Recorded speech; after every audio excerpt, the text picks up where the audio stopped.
Hai semuanya, bertemu lagi bersama aku untuk mendapatkan sedikit pengetahuan, informasi yang aku pahami dan aku ingin membagikan, semoga dapat menjadi tips, dapat bermanfaat dan berguna bagi penerapan proses pembelajaran. Baiklah teman-teman, di sini aku membagikan tentang tips dalam perkalian dasar. Namun terlebih dahulu teman-teman, kita harus mengajarkan kepada siswa, kepada anak-anak mengenai perkalian dasar, yaitu perkalian 1 sampai perkalian 9 dan 10. Jadi harus tahu perkalian dasar yaitu satuan kali satuan. Jadi ketika kita bertanya nih, 2 kali 3 berapa? 6. Dia harus sudah bisa menjawab. 7 kali 8 berapa? 56. Jadi itulah perkalian dasar yang harus dia kuasai supaya bisa melanjutkan ke tahap selanjutnya. Setelah dia memahami dasar perkalian satuan dikali dengan satuan, maka kita naikkan yaitu puluhan dikalikan dengan satuan. Kemudian ketika dia sudah memahami, kita naikkan lagi menjadi ratusan kali satuan, dan bisa lagi naik yaitu dengan satuan dikali ribuan seperti itu, dan lanjut lagi yaitu puluhan dikalikan puluhan, kemudian ratusan dikalikan puluhan, ribuan dikalikan dengan puluhan, dan masih banyak lagi tingkatannya, tapi dasarnya harus satuan dikali satuan. Jadi aku harap di sini guru-guru atau teman-teman sudah mengajarkan, dan biasanya itu bisa kita ajarin, kita ingatkan sebagai hafalan mereka. Mungkin bisa kita ucapkan pas pelajaran matematika atau sebelum masuk ke sekolah atau mulai pembelajaran, dan banyak tips yang membantu kita untuk mengingat anak-anak atau siswa menghafal perkalian 1 sampai 10, karena itu perkalian dasar yang harus diingat dan dihafal, dan banyak tips yang mungkin bisa kita membantu para siswa dan para anak-anak untuk menguasai perkalian. Mungkin boleh nih perkalian 2 ada tipsnya dengan tangan, perkalian 3 dan perkalian seterusnya dengan tangan, dan dengan strategi kita apapun. Baiklah teman-teman, di sini aku mau membagikan salah satu tips dasar setelah anak-anak memahami perkalian satuan dengan satuan, maka naik yaitu dengan perkalian puluhan dengan satuan.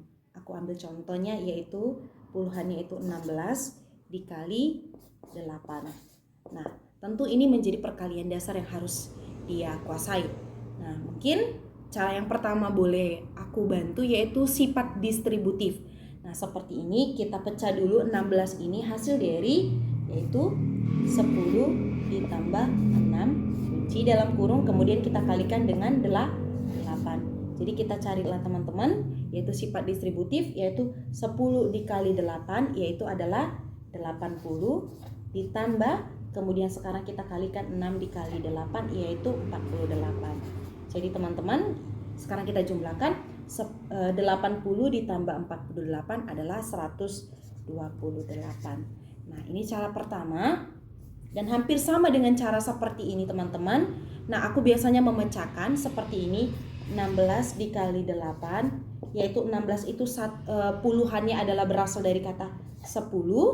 Seperti ini aku kalikan dengan 8 yaitu adalah 80. Kemudian sisanya itu ini 10 tadi sudah dipakai, 6 dikali dengan 8 yaitu 48. Tambahkan saja 0 ditambah 8 itu 8, kemudian 8 ditambah 4 itu adalah 12. Jadi hasilnya adalah 128. Jadi 16 dikali 8 adalah 128.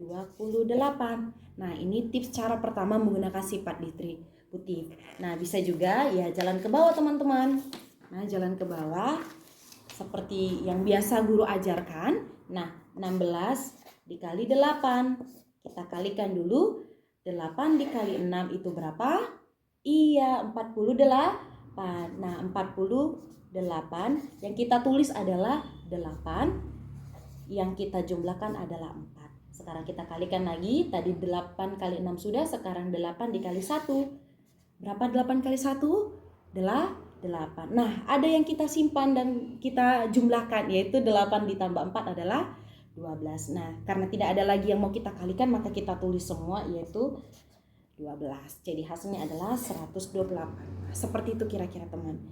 Jadi ini masih dasarnya, nanti akan ada lagi aku share video bagaimana tentang perkalian puluhan dikali dengan puluhan, ratusan dengan ratusan, dan ratusan dengan puluhan, dan seterusnya.